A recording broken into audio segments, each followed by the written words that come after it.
Segundou, turma! A Gazeta Esportiva está no ar. Muito boa noite.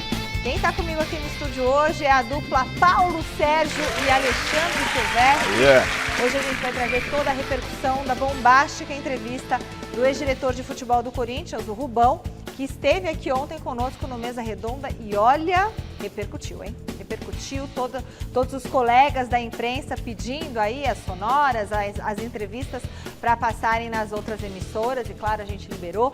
Tem ainda a vitória do São Paulo pelo Brasileirão e a situação do Rames Rodrigues. O que está acontecendo com o Rames Rodrigues? José Paes vai contar pra gente. O técnico Luiz Ubeldia falou sobre isso e o Verdão ganhou fora de casa. Está cada vez mais empolgado com a grande fase do garoto Estevão. E o Santos entra em campo daqui a pouquinho pela Série B. Tudo isso e muito mais depois dessas dicas. Voltamos por aqui, pessoal, e a gente começa o Gazeta Esportiva falando da tragédia no Rio Grande do Sul. Os jogos da rodada do fim de semana envolvendo o Grêmio, Inter e Juventude foram adiados. O Beira-Rio e a Arena do Grêmio estão alagados, assim como outros pontos da cidade. Até a última atualização do governo gaúcho, são 364 municípios alagados. Infelizmente, há o registro de 83 mortos, além de 111 desaparecidos. Tem também casos de saques a alguns estabelecimentos, próprio estádio do Grêmio. Os jogos do Grêmio e do Inter nos torneios da Comebol também estão suspensos. E hoje tem o Santos em campo pela terceira rodada da Série B do Campeonato Brasileiro, às 9 da noite contra o Guarani. Vamos ver a provável escalação do Peixe. Olha só, João Paulo no gol, Shermont, Gil, Joaquim e Escobar na linha de defesa, João Schmidt, Diego Pituca e Juliano no meio de campo. E o ataque vai ter Otero, Guilherme e Morelos. O time do Fábio Carille é o quarto colocado da Série B com 6 pontos. E aí, meninos, comentando sobre essa questão no Sul, né, que não temos aí uma previsão da situação melhorar, né, porque é muito complicado e a questão do Santos também, que está jogando, está indo bem. Mas você sabe, eu estava conversando agora, boa noite, estava conversando com o Garrafa, aqui, com o Silvestre, e eu falei para ele assim, não era o momento de parar o campeonato? Porque como esses clubes, Grêmio, Inter, Juventude, a cabeça desses jogadores na volta, e se esses times começam a estar lá na zona de rebaixamento? Como é que vai fazer? Não vai. Então eu creio que já tinha que ter uma solução. Que isso é uma força maior, não tem que ter uma solução desde já. Paulinho, claro que é uma frase até do Milton Neves, que o futebol é a coisa mais importante das menos importantes, e eu assino embaixo. Mas dentro do nosso universo futebolístico, como é que você vai lidar com essa situação da tragédia? Porque são os 3 times lá do Rio Grande do Sul, Grêmio, Inter e Juventude, e os adversários. Então você já tem um impacto de 6 equipes numa rodada. Eventualmente uma segunda rodada sem os jogos. É 30% do campeonato que fica prejudicado. Os visitantes, os times do Rio Grande do Sul, aí você não joga agora. Não tem previsão. O que poderia ser, vocês acham que poderia ser feito? As equipes, difícil, paralisar tudo? A CBF deveria pensar, se é que já não pensou... Transportar as equipes para um outro local? Eu acho que parar o campeonato.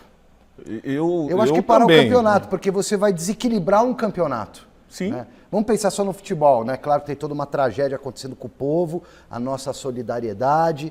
Está na hora também dos governantes não só apagarem incêndio ou secarem as enchentes e pensarem também em medidas preventivas e não só ficar improvisando solução quando acontece, né?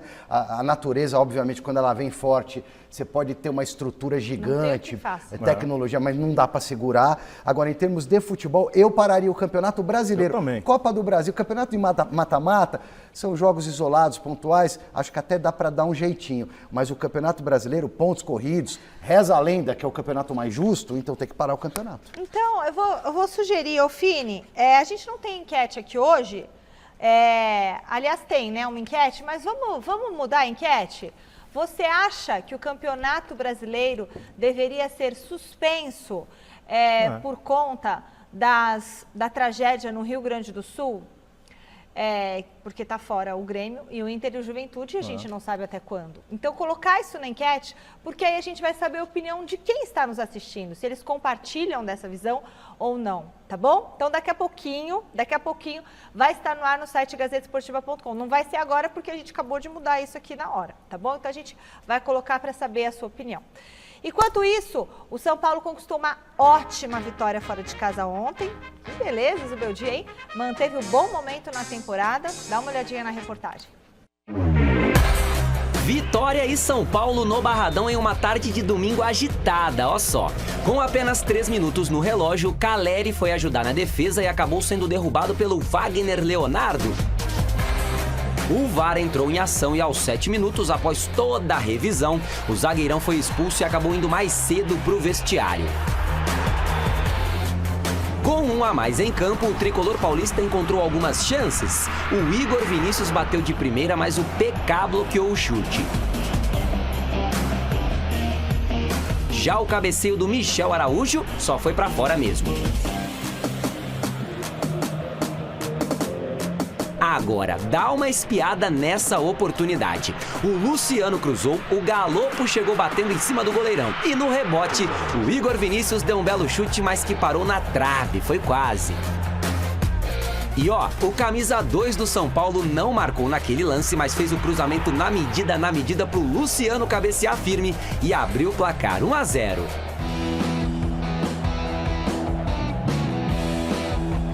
O Galopo bem que tentou ampliar e acabou parando no Lucas Arcanjo. Segundo tempo valendo e só com 4 minutinhos, o William Oliveira cabeceou forte após cobrança de escanteio e mandou a bola para o fundo da rede, sem chances para o Rafael. 1 a 1, tudo igual. O empate durou pouquíssimo tempo. Aos 7, o Michel Araújo mandou na medida para o Luciano de primeira, que bateu e ampliou o placar. 2 a 1. Do outro lado, o Lucas Esteves até tentou igualar de novo e não teve sucesso. O mesmo não dá para falar do Ferrarese, que soube aproveitar e muito a chance que apareceu. Depois da defesa do rubro-negro baiano afastar, o zagueirão driblou o adversário e bateu com categoria, balançando a rede. Final de jogo, São Paulo 3, Vitória 1. No era un partido fácil, era un partido muy difícil en todos los aspectos, contra un rival que en su cancha mete mucha presión, pero de manera inteligente y con fútbol por momento pudimos hacer un buen trabajo a pesar del contexto. La lluvia, campo no tan bueno por la lluvia, pero en términos generales el equipo funcionó bien. E o São Paulo, hein, Silvestre? O Tricolor, um jogo muito complicado para o São Paulo, porque o Barradão ferve, apesar de muita água, o gramado pesadíssimo, só que, de novo, o VAR interferiu num resultado, na minha visão, né? Eu não consegui ter uma conclusão exata, porque a imagem não é esclarecedora da expulsão do zagueiro. Deixou o braço para trás? Deixou. Agora, foi uma cotovelada para cartão vermelho? Eu estou desconfiado que não ainda. Eu não vi uma imagem melhor do que isso aí que estão passando, nem na transmissão. Não, mas sabe? foi para cartão vermelho. Não sei. Zagueirão, não sei. dentro da área, não precisa deixar o cotovelo. Concordo que não precisa. Não precisa deixar o braço. Mas foi um braço. Eu não vi uma cotovelada no rosto do Caleri, até agora, tá? E isso, quer queira, quer não, distorce completamente uma análise que a gente possa fazer do jogo. Porque a partir daí o São Paulo teve um homem a mais em campo e foi bem o São Paulo. Também não é culpa do São Paulo, isso aí. O São Paulo foi bem, fez a liçãozinha fora de casa legal. O São Paulo já ganhou mais com o Zubeldia fora de casa do que no ano passado inteiro no Campeonato Brasileiro como visitante. Então o cara, no mínimo, o gringo aí tem estrela, Paulo Sérgio. E também ele está aproveitando esses jogadores que falam a língua dele, né? Então você vê esses jogadores... que golaço do Ferrarese, hein? Você viu só? Que é isso? Que é isso? Ele pega, dá um tapinha, corta o zagueiro também dá um carrinho daquele. Pra quê? Não tem necessidade nenhuma. Ele dá um tapinha e depois chuta de biquinho.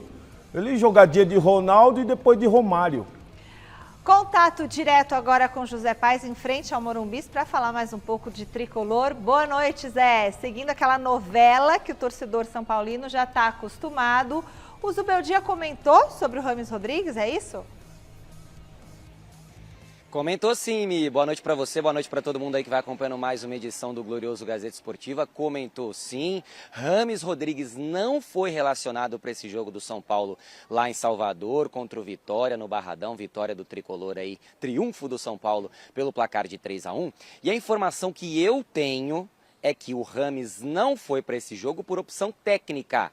Ele tinha condições, é um jogador que não está mais machucado, não está com nenhum tipo de desconforto mais no tendão, desconforto que o tirou recentemente, né, de uma partida do São Paulo, mas para esse jogo contra o Vitória, a questão foi técnica mesmo. Então vamos escutar aí o Luiz Zubeldia, depois do jogo ele foi questionado exatamente do porquê não levou o Rames Rodrigues para essa partida lá na Bahia, e daqui a pouco eu volto com mais informações relacionadas a Rames Rodrigues. Vamos escutar ahí Luis Zubeldia. Yo tomo decisiones en relación a lo que veo y para eso estoy aquí, para tomar decisiones. Si no está James, porque considero que tienen que estar otros compañeros. Entiendo que siempre un jugador de trayectoria dé que hablar en la atmósfera, pero tengo claro cuál es mi profesión y tengo claro cuál es mi responsabilidad. Y un entrenador vive tomando decisiones y tratamos, junto con mi staff, que esas decisiones siempre sean en favor del grupo y que sean en su mayoría positivas. Después al entrenador se lo va a juzgar por el resultado final, ¿no?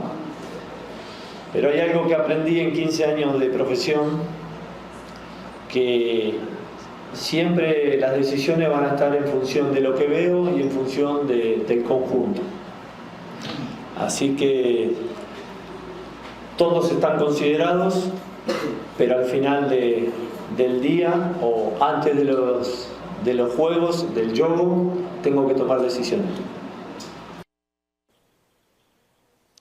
Tá, então a palavra é de Luiz Zubeldia, técnico do São Paulo. Tem algumas informações a mais para passar para vocês aí em relação ao Rames Rodrigues. Primeiro, repetir a informação que eu dei aqui para vocês na última sexta-feira, né? O São Paulo, se chegar uma proposta agora nessa janela de meio de ano de transferências, vai vender o Rames Rodrigues e vai fazer até força para vender o Rames Rodrigues. Rames Rodrigues, informação que eu tenho, não está treinando bem. Está treinando desinteressado, não está dando tudo aquilo que pode dentro do treinamento do São Paulo, dentro dos treinos, lá no CCT da Barra Funda, não está treinando legal o Rames.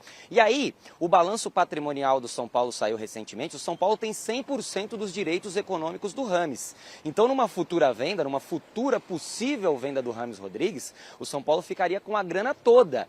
É mais um fator que faz com que o São Paulo pense com muito carinho, sim, na venda do Rames Rodrigues nessa janela de meio de ano. Aí é aquilo, né, Michele? Vai aparecer algum interessado? Recentemente o Rames tentou rescindir com o São Paulo, não teve ninguém que chegou para tentar a contratação dele, teve que ficar no São Paulo, ganha um alto salário e segue lá à disposição do técnico Luiz Zubeldia.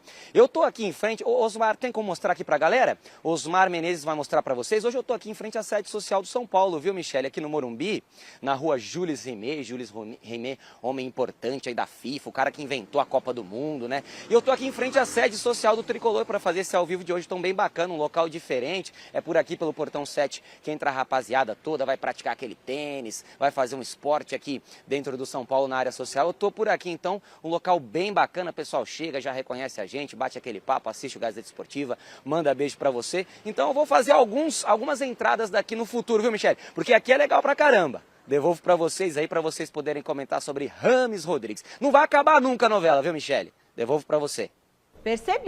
Percebi que essa novela não acaba. É muito bom aí, né, Zé? Porque a gente também tem que procurar segurança, né? Não dá para ficar onde não tem segurança, onde a gente é assaltado, já que a imprensa eles não deixam entrar dentro do CT, nem que seja para ficar na porta, para fazer a nossa matéria, fazer a nossa cobertura diária. Aliás, fica o protesto. Só para dizer que a enquete já está no ar no site gazetesportiva.com. Então a gente quer saber a sua opinião. Olha lá, ó. O Campeonato Brasileiro deve ser paralisado devido às enchentes no Rio Grande do Sul? Sim ou não? Tá? Vote lá, gazetesportiva.com, para a gente entender a sua opinião. O Inter deve se reapresentar para treinar na quinta-feira, segundo informações que estão lá no site Gazeta Esportiva também. Tá lá em cima na manchete, ó, falando: Inter cancela treinos e deve se reapresentar na quinta-feira. Porque o CT também tinha alagado, Sim, né? tudo, O CT né? também tinha alagado. Então, eu estou surpreso com essa notícia. É lógico que nós queremos ver os jogadores voltando, a vida normal no Rio Grande do Sul, mas pelo que nós estamos vendo aí, está muito longe de acabar esse momento aí, essa tragédia, né? Mas sem dúvida nenhuma, eu sou a favor que pare o campeonato. 3 jogos também. adiados o Inter teve, né? Contra o Juventude. Até porque vem contra o todo o Cruzeiro. impacto econômico, de segurança, na sequência dessa tragédia, né? Não é só a água escoar, né? Você tem todo um impacto ali de mobilidade urbana. O aeroporto está alagado aeroporto, também, né? Combustível que não chega. Para mandar jogos para outros estados. Falta água para beber, né? Mandar Água jogos para potável. outros estados Complicado. prejudica a um própria campeonato já distorcido, equipe, né? Um campeonato já distorcido com a Copa América, porque os times que têm mais jogadores em seleções vão ficar semanas sem os seus principais jogadores, né? Mas falando aí do Rames Rodrigues, que foi o tema anterior, não dá mais para defender o Rames Rodrigues. Eu até tentei, até um outro dia aí qualquer, porque, pô, é um cara que joga bonito, que tem um toque refinado, né? O jeito que bate na bola, é gostoso de ver, pô. Mas o cara não consegue jogar com nenhum treinador. Dá pra jogar showball. Pô, showball, entra e sai. Entra e sai. O Dorival não confiou no taco dele. O Carpini também não. E agora é a vez do Zubeldia. Ficou então, claro. Assim, ficou claro que o problema não tá... Cara, o problema é o Rames. Né? Como a gente não vê o treino, mas aí passam 3 treinadores diferentes e nem Mas a gente vê o jogo. E a situação do Carpini piorou por causa do Rames. Sim, porque ele não tinha resultado, o trabalho não estava legal. Por causa do Rames. Aí, e hoje está todo mundo tudo, vendo que o problema não era o Carpini, era o Rames. Não, peraí, são duas coisas diferentes. O problema também era um pouco o Carpini. Olha o torcedor. Era porque ele saiu e começou a ganhar. É porque o time não estava bem, com ou sem Rames. Né? Agora, o que ficou claro para mim, se 3 treinadores não usaram o Rames como o Rames gostaria de ser usado e como parte da torcida gostaria e parte da imprensa também, eu me incluo, porque eu queria ver mais do Rames. Agora, os minutos que ele jogou, ele não jogou nada, gente. Nossa, mas uma lentidão. E outra coisa, Silvestre, quem vai lenta. comprar um jogador que recentemente teve problema no tendão e não joga? Porque tendão é sério? É muito sério. Vixe. É muito sério. Muito lento se você romper um tendão, você fica aí quase um ano parado. É muito sério. O Paulo, se ele fosse só lento e distribuísse a bola, que era o que eu queria ver dele, com categoria, mas ele não consegue nem fazer isso. Ele, para girar o corpo, ele demora meio-dia, cara. E é isso que 18 horas para girar o quadril. Tá pior que eu, cara. Se é um jogador profissional que se cuida, já não tem esses problemas e lesões que estão acontecendo com ele. Chegou a hora, pessoal! Vamos repercutir alguns dos principais trechos da entrevista do ex-diretor de futebol do Corinthians ao Mesa Redonda de ontem. O Rubão respondeu se ficou arrependido por ter falado que a farra de Palmeiras e Flamengo acabaria agora este ano com o Corinthians. Dá uma olhadinha na resposta dele. O que eu queria falar e dizer, quando acabou a farra, é o seguinte: o Corinthians vai brigar de igual para igual. Tem uma dificuldade? Tem, claro que tem. Com os favoritos. Exatamente. Nós estamos remontando um time. O Miller sabe como é difícil, o Paulo jogou, sabe que é difícil remontar um time. Nós remontamos um time. E o Corinthians tinha que ser protagonista. O Corinthians tem que disputar tudo que joga. Aliás, todos os campeonatos que o Corinthians joga tem que ganhar. Tem que disputar. Não é que ganhar. Ganhar ou perder faz parte do jogo. Agora, você não pode se conformar de perder 5-1 pro Bahia dentro da nossa arena, que, como você falou, os caras já chegam lá com medo, se borrando inteiro. E aí você perde de 5-1 pro Bahia. Pela repercussão, você se arrependeu do que você falou? Não me arrependi. Me arrependi. É assim, ó. Até minha filha brinca comigo, acabou a farra, eu tô jogando tênis com ela, eu erro uma bola, ela falou, acabou a farra. Então, eu vou levar isso pro resto da vida? Vou levar. Só que eu quis dizer que o Corinthians vai voltar a ser protagonista. Bom, você gostou da explicação do Rubão? O que será que Silvestre e o Paulo acharam aqui? E aí o Rubão, né, fez essa declaração ontem aqui no Mesa Redonda, e se explicando sobre o que ele falou. Eu entendo o que ele falou. acabou a farra. Eu entendi o que ele falou, mas também, vovô, quer que ele fique falando. Mas é uma frase difícil, né, Mi? E todo mundo entende como quer. Sabe o que é? Ficou feio pro Corinthians, porque começou já com toda aquela lambança, e perdendo, e cai técnico e tudo mais. Mas que o corintiano gostaria que isso acontecesse, é verdade, sim, né? seria uma fala de todo corintiano. Acabou né? a farra. Porque o Corinthians precisa voltar aí à elite, precisa voltar a conquistar títulos, a brigar pelo menos nas primeiras colocações. É um time que hoje eu não vejo chegando lá em cima não, é mais meio de tabela. Mas vamos ver, é um time em formação que pode aí trazer outros resultados. Mas essa fala ficou muito forte e agora, como ele mesmo falou, vai ficar marcado. Vai ficar marcado. O que você achou? Amigos, amigas, inimigos e simpatizantes. Do mesmo jeito que dentro de campo, para mim, modestamente, o Cássio é o menor dos problemas do Corinthians, no extracampo, na questão política, administrativa do Corinthians, a fala, acabou a farra do Rubão, é irrelevante. Foi uma fala folclórica. É isso. Ele é um cara espontâneo, ele vem da arquibancada, então falou ali, da boca para fora, virou meme internacional agora, né? Ou nacional, digamos assim. Nacional. Vai eternizado pelo meme. Mas eu acho que isso é o que menos interessa de tudo que está acontecendo na política do Corinthians. É o menor dos problemas. É o menor dos problemas. O Rubão também falou sobre o momento em que ele sentiu, isso sim eu acho sério, que a relação com o presidente Augusto Melo se desgastou. Pode rodar. Em 27 de dezembro de 23, eu fiz um churrasco na minha casa em Peruíbe. E aí o Augusto chegou por volta das 4h30, 5 horas da tarde. E era um almoço. Ele falou, desculpa, tal, eu estava numa reunião aí, fechando uns negócios, eu já te falo, tal. E começou a conversar comigo. Isso toca o telefone dele. E o cara dando um ok na proposta. Aí ele fala assim, fechei o maior patrocínio da história do futebol brasileiro. Sem intermediário. Na sua casa? Na minha casa, em Peruíbe. Que já era o Vai de Betis. Isso. Falei, parabéns. E ele falou sem intermediário? Sem intermediário. Falei, parabéns, pô, começamos bem, fiquei feliz. Ficamos tomando uma cerveja e batendo um papo. E aí, na frente de várias pessoas, tá? Várias pessoas. E beleza. Passou. Quando veio o contrato para ser feito, tinha um intermediário. Eu falei, opa. E eu fui perguntar. Você falou que não tinha intermediário. Quem é esse cara? Quem é essa empresa? Você está desconfiado? Eu falei, não estou desconfiado de você, nunca. Se eu estou te perguntando é porque eu quero saber. Só. Essa conversa foi no clube, foi por telefone, pessoalmente? Foi no clube, foi no CT. Tá. Eu e ele só. E aí ele ficou assim e tal, não gostou muito da indagação. E eu olhei para ele e falei, só estou te perguntando porque nós estamos aí numa jornada e você me falou na minha casa que era sem intermediário. E apareceu uma empresa. Você está sabendo disso? Até onde você sabe disso? E ele? Daí para frente. E ele respondeu o que para você? E aí o que veio de retorno? Veio de retorno que tinha um intermediário e que essa empresa que trabalhou no contrato.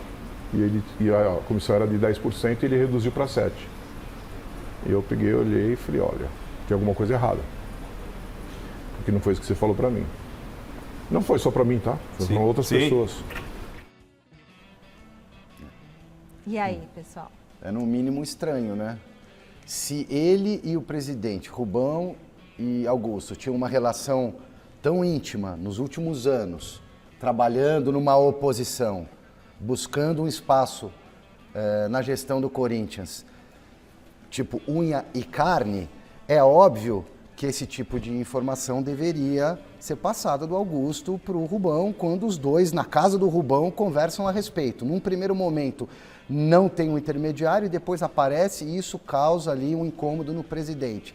história mal contada, eu prefiro esperar uma resposta do presidente, que até agora não veio. É isso porque, que eu iria falar comissões são normais nos negócios. Sim. Algumas desnecessárias, algumas escondidas, por baixo do pano. Eu já fui vendedor, eu sei como é que funciona isso aí. Deixa só antes do Paulo não falar, no futebol. Eu queria registrar aqui que nós procuramos o Corinthians para saber se há uma resposta para essas declarações do Rubão. Até o momento, o clube preferiu não se pronunciar, mas o espaço está aberto aqui para esclarecer, falar, olha, o que aconteceu nessa questão desse intermediário? E se tá no contrato? De repente, o presidente pode falar, olha, é que eu achei que não ia ter um intermediário, eu achei que foi... E outra coisa, apareceu, é só mostrar o contrato, presidente. Pode mostra até o contrato, supor explica, ó, de chegar e falar assim, ó. pô, você recebe um telefone, você está no churrasco. Não... Aí naquela do churrasco, correria, tal, você não vai especificar. Eu não quero fazer aqui a advogada da outra parte, gente, mas eu vou fazer um pouco. Você é um pouco advogado. Eu sou um pouco, porque eu fico pensando no outro lado. Vamos supor, eu tô aqui com você. Aí você fala assim, Michele, você fechou aqui o cliente aqui? Aí eu tenho um ok, alguém me deu um ok, tá tudo certo. Mas, de repente, eu não estou sabendo que, para isso tudo dar certo, teve alguém que foi lá fazer. Que fez uma ponte. E aí eu virei e falei, tá tudo certo, tem intermediário? Não tem intermediário, mas depois você fica sabendo. Ou não, ou pode ser uma outra coisa. Por isso que eu acho importante o presidente vir e se manifestar para tirar o zum. E tem uma outra coisa também, né, Mi?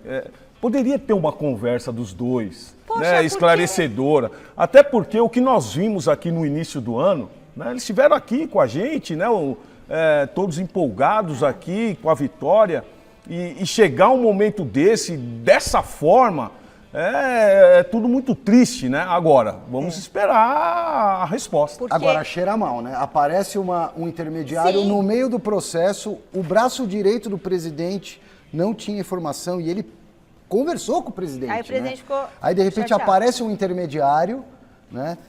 Que, ao que me consta, é um conhecido do presidente. Então, presidente, é só mostrar o contrato, porque aí não vamos discutir ética nem moral, você discute só a lei. Tá aqui, ó, tem intermediário, o cara apresentou um negócio, mas deve estar tudo no contrato. Agora, também tem aquela questão do que, que o intermediário não tinha a certidão, o documento para fazer aquilo lá. Tem essa questão aí. Não tinha o Salazar está de folga hoje, Alterou a razão social da empresa para poder assinar esse contrato muito grande. Tem essa questão. Então, isso eu acho também que é importante o presidente esclarecer, para a gente entender direito o que foi, né, essa questão. E sabe o que eu queria entender também? E o Rubão, o que eu mais sinto de tudo do Rubão é que a ingratidão magoou muito ele, porque ele apostou muito no Augusto e eu senti ele magoado. Ele não queria que tivesse acabado assim, esse relacionamento. Sim. Porque, vamos combinar, presidente Augusto Melo, dispensar alguém por telefone, alguém que esteve do seu lado, foi seu braço direito, esquerdo e te apoiou em tudo, é cruel isso também. Às vezes, o senhor pode estar se deixando influenciar por outras pessoas também, a gente não sabe. Tem um monte de gente querendo esse cargo, Poxa né? vida! Antes do Rubão mesmo assumir o cargo.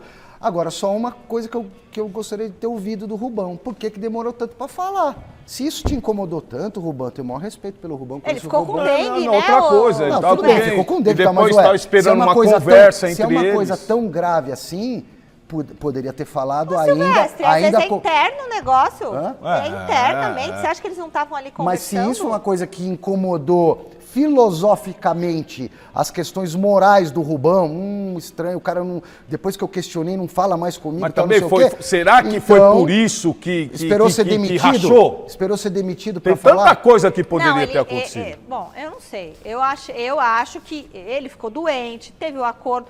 Ele não estava sendo consultado pelas coisas, Silvestre. Ele explicou aqui. As coisas aconteciam, jogadores eram contratados, o próprio soldado foi contratado, sem ele saber. Então, ele não tinha... não é igual a gente aqui, que senta ali na reunião de pauta, vem os alunos da pós-graduação participar, a gente senta, a gente vota, a gente conversa. Não é assim lá. Pelo visto que a gente está vendo, deixa eu correr aqui que o diretor vai brigar comigo. Algumas decisões foram tomadas, assim, autoritariamente, de mão única, sem discussão. Vou continuar. Vamos continuar. Tem um cara aqui falando, pô, o Augusto podia mostrar logo esse contrato. Chega mais, Augusto! Já pressionava a Leila lá com o negócio do patrocínio, porque é o patrocínio, né? Então vou continuar. Os caras querendo resenha. já saltar pro lado de lá do muro a história, né? Sem citar nominalmente Sérgio Moura, atual superintendente de marketing do Corinthians, o Rubão fez algumas revelações sobre a possível ligação desse profissional com um grande rival do Corinthians. O superintendente de marketing do Corinthians é São Paulino?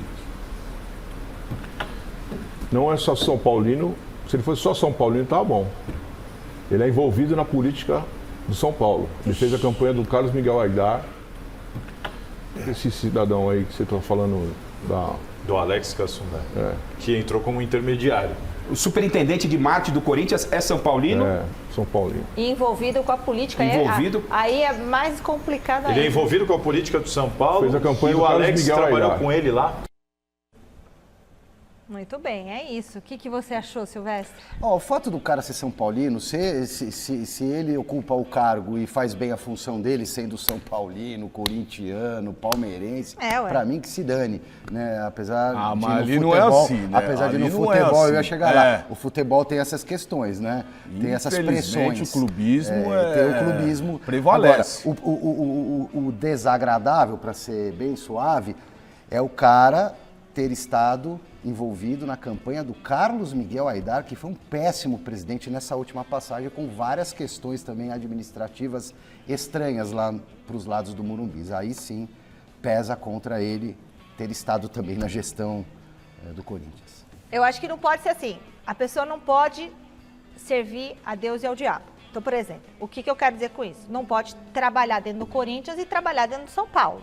Não sei se é esse o caso. Pelo que eu entendi, parece que existe ligação. Essa ligação. Dentro do Corinthians e no São Paulo. Isso eu acho estranho. É um prato cheio para começar o pessoal falar, as críticas. O Corinthians hoje precisa ajustar algumas coisas lá. Então eles vão ter que se preparar muito para essa fala do Augusto Melo. Como o Augusto Melo vai vir falar. Chama uma porque coletiva. são muitas coisas que estão em pautas para que ele possa. Eu creio que ele também vai se explicar da forma justa, onde ele viu tudo que está acontecendo. Agora, se é um profissional que é São Paulino e trabalha no marketing do Corinthians, eu acho que isso não tem problema, gente, porque a pessoa tem que ser, acima de tudo, profissional para trabalhar. Eu quis dizer isso, você foi mais objetiva com as Eu palavras. acho que isso não tem Agora, o cara problema. estava envolvido numa campanha política de um presidente de um clube rival, que foi nessa última passagem, o Carlos Miguel Aidar foi muito mal, mas muito mal. Na primeira ele foi ótimo. Fez revolução lá nos anos 80 no Morumbi. Julgando a pessoa sem saber se a pessoa fez isso ou fez aquilo, Silvestre. É isso aí. É ruim a gente julgar alguém, porque estava envolvida. Essas suposições são horríveis. Não, mas foi o Rubão que disse, não sou eu que estou dizendo. Não, eu sei, mas a gente está discutindo aqui. Então, assim, a gente tem que pensar assim, ele estava envolvido, estaria envolvido com a gestão do Carlos Miguel Aidar, que foi acusado, não teve uma questão de corrupção e tudo mais. Calma. Também, comissão, essas a coisas. Possível corrupção, tudo hipotético, essas coisas hipotéticas. Tem assim, aqui, o preto no branco, qual que foi o problema? Ele está envolvido numa questão de corrupção? Tá, não tá, ponto, tá trabalhando no Corinthians. Eu acho que é isso, gente, pior coisa é ficar uma nuvem, é ficar essa suposição. Sim. Então, acho legal o Corinthians esclarecer isso também. E vai ter que esclarecer o mais rápido possível, Você, né? como Hoje intermediário, eu mandei mensagem para o presidente para conversar com ele, para entender um pouco, mas está out hoje. Agora, como tem empresário, como tem intermediário, né? Não só intermediário nos negócios do futebol. Não é mais fácil o presidente do clube A ligar para o presidente do clube B? Quero vender. Você quer comprar? Quero esse patrocínio. Pois é. Liga. Será que o Corinthians é tão desconhecido, ou os clubes grandes? Mas como tem empresário, como tem intermediário, né? Mas é tudo jogo de interesses. É do né? jogo. É lógico, né, jogo de gente? interesses. Fica Tem um monte de agência, comissão pelo tem caminho. Né? Não estou nem falando desse caso específico, estou falando em linhas gerais, né? Como fica dinheiro no meio do processo aí para comissão para esse, comissão para... vou te apresentar o presidente do Porto. Quer fazer negócio com o Porto? Aí o presidente aqui do Clube Grande do Brasil precisa de alguém para apresentar o presidente? Não, pega o telefone, liga lá, fala aí, doutor. Um liga pro outro e paga só os advogados ali. Engana que eu gosto. Mas não é assim. Bom, Claro que a polêmica dos colchões, gente, a história do colchão, foi abordada na entrevista do Mesa Redonda. Fica de olho na resposta do Rubão. Esse caso do colchão, então, aconteceu. Você pode falar E o colchão, porque virou meme, né? O negócio do colchão virou meme. O pessoal lá, acho que foi na Renata Fã, os caras entraram com colchão, travesseiro, aqui tocou musiquinha de sono. Pô. Os caras começaram, R$100 mil, permuta de colchão, ô Rubão. Então, é assim, ó, quando você põe uma pessoa para lidar com a marca Corinthians, que não sabe o que é Corinthians, fica difícil, né? Porque eu sei que é Corinthians, você sabe que é Corinthians, ele sabe que é Corinthians, você sabe, todos aqui sabemos que é Corinthians. Você pega um cara que vem do Morumbi para tratar do marketing do Corinthians, uma responsabilidade do tamanho de um bonde, que tinha uma empresa dele pequena e chega e vê um mundo desse também, porque o Corinthians é um mundo. O cara fica aterrorizado. Então a única coisa que ele trouxe, a única empresa que nós temos cinco espaços na camisa. A única empresa que ele trouxe foi essa aí para receber a comissão da Vai de Bet. Bom, primeiro, antes de mais nada, o Gazeta Esportiva, o Mesa Redonda, estamos aí, já entramos em contato desde ontem com a assessoria, com a presidência do Corinthians. As portas estão abertas aqui, viu? Para vocês falarem o que quiserem e por enquanto não querem falar nada, tá? Segunda coisa, beijão pro doutor Guido lá do SEMA. Beijo, meu doutor querido. Vem aqui assistir a gente pessoalmente. Vamos tomar um café com um pão de queijo aqui. Beijo pro Santana, beijo pro André, para toda a equipe desse hospital maravilhoso. Bom, a história dos colchões. Eu queria entender nessa história dos colchões, primeiro, tá envolvido? É isso aí que eu ia falar. A fala do Rubão, esse diretor tá envolvido nessa questão dos colchões. E aí, né, cara, você não pode ficar falando muito. Você vai ficar falando para um, fala para outro, ou o Corinthians fez essa transação com os colchões, aí deu o que deu. Então, tudo que acontece ali dentro tem que ser guardado num cofre, tá aparecendo tá vazando muita coisa ali dentro. Tá uma coisa impressionante no Corinthians hoje. Esse negócio do colchão é que é um valor muito pequeno, o tanto que vale esse camarote. Não, virou gozação, né? Virou gozação. Você virou não tem gozação. R$100 mil para comprar colchão, né? E assim, você não pode se vender por pouco, porque o Corinthians é uma marca muito valiosa. Então, assim, R$100 mil, aí você ganha um camarote com sei lá quantos lugares, porque isso é uma coisa valiosa, né, Paulo? Sim. Não é? Para uma empresa. Sabe quem vai fazer negócio nesse camarote? Disse aqui outro dia. Quem fez esse acordo aí, o novo dono do camarote, né? O novo dono, que é o cara que conseguiu fazer esse ótimo negócio. Ele é que vai fazer negócios nesse espaço. Agora, a questão de colchão aí é ridículo, pega mal. Agora, é titica de galinha perto, como disse o Rubão, do tamanho, né, do Corinthians, do tamanho de dinheiro, do volume de grana que circula nos cofres do Corinthians, que deveria circular. Outra pergunta que eu vou deixar, tô indo pro recado, que eu quero deixar pro diretor aí, pro superintendente de marketing do Corinthians, que todo mundo tá falando, e os outros espaços da camisa do Corinthians estão sendo negociados? É importante a gente saber. Claro, você não vai contar, você não vai dar o ouro, mas você pode adiantar alguma coisa pra gente, porque todo mundo tá falando, tem vários espaços e não estão sendo vendidos e tudo mais. Volta pra resenha. Vem cá. Vou sentar. Rubão também se mostrou muito indignado com as acusações que vem sofrendo nas redes sociais. E ele lançou um desafio. Vamos assistir. O superintendente de marketing do Corinthians é São Paulino? Não é só São Paulino. Se ele fosse só São Paulino, tá bom. Ele é envolvido na política do São Paulo. Ele fez a campanha do Carlos Miguel Aidar. Isso aí é aquilo que a gente tinha conversado antes. Entrou errado, já tá no ponto novo, certo? Agora sim, coloca aí no ar. Ninguém vai arranhar minha imagem. E vou dizer mais, eu faço um desafio aqui para vocês. Presta atenção no que eu vou falar, que isso é importante. Eu abro meu sigilo telefônico, fiscal, contábil e meu imposto de renda para qualquer um. Qualquer um. Eu abro. O presidente, será que abre o dele? Eu quero saber se eles abrem os dele. Gostei de ver. Eu isso sim. Aliás, para mim isso deveria ser obrigação na política. Abro tudo para ser político. Não, abre tudo para o Ministério Público, abre tudo para quem tem que abrir, você não vai abrir. Não, é isso que eu tô falando. Abro o meu sigilo bancário, minhas contas, o caramba, eu tô entrando na política para fazer o bem para a nação, para fazer o bem para o povo, né? E não para viver de política. Essa fala do Rubão é forte, né? Até porque coloca em xeque aí também o próprio Augusto, né? Na questão de ter que chegar e abrir também, fazer a mesma coisa, a mesma fala dele. É tudo muito complicado isso aí, viu, Mi? É tudo muito complicado. Eu estou esperando o Augusto falar. Eu também. Esperando o Augusto falar, porque ele tem que falar. Mas sabe o que não adianta. Ô, Paulo, pensa só uma coisa comigo. Das últimas vezes que o Augusto falou... Não é?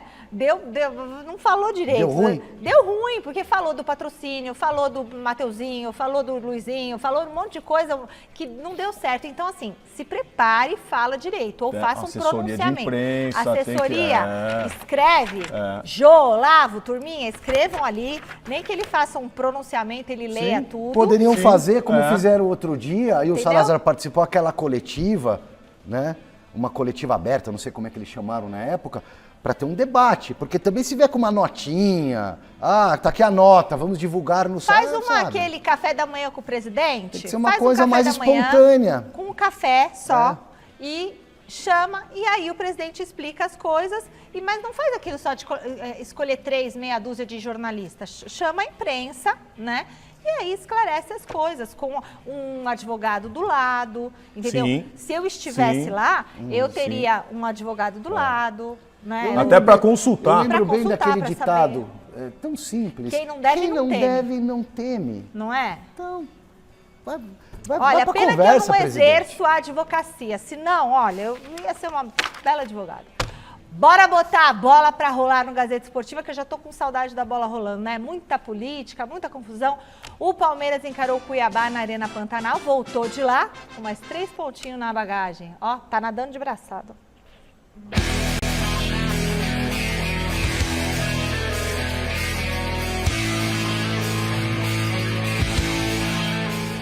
Pela 5ª rodada do Campeonato Brasileiro, o Palmeiras foi até o Mato Grosso enfrentar o Cuiabá. Com algumas modificações no time, o Alviverde até tentou primeiro com Hendrick. Depois com Piquerez.